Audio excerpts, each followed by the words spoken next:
China ഒരു ഘട്ടത്തിൽ 1970-ക്ക് ശേഷം സോവിയറ്റ് യൂണിയനിൽ നിന്ന് പിണങ്ങി അമേരിക്കയുടെ അടുത്ത സുഹൃത്തായി മാറിയപ്പോൾ അവർക്ക് കുറെ സൗജന്യങ്ങളോ അല്ലെങ്കിൽ കൺസെഷൻസോ ഒക്കെ കൊടുത്ത് അവരെ UN കൊണ്ടുവന്ന് വേൾഡ് ട്രേഡ് ഓർഗനൈസേഷന്റെ ഭാഗമാക്കി അവർ അമേരിക്കയോടൊപ്പം വളരുന്ന ഒരു രാജ്യമായപ്പോൾ പല കാര്യങ്ങൾ പറഞ്ഞ് അവരുമായിട്ട് വഴക്കുണ്ടാക്കുന്ന ഒരു അമേരിക്കയാണ് നമ്മൾ കാണുന്നത്. അപ്പോൾ ഇവിടെ ഓരോ രാജ്യങ്ങളും അമേരിക്ക അവരുടെ താല്പര്യങ്ങൾ സംരക്ഷിക്കുന്നു.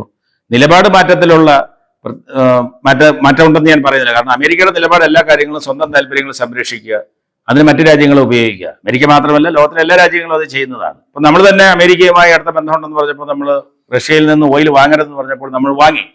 കാരണം നമ്മുടെ താല്പര്യമാണത്.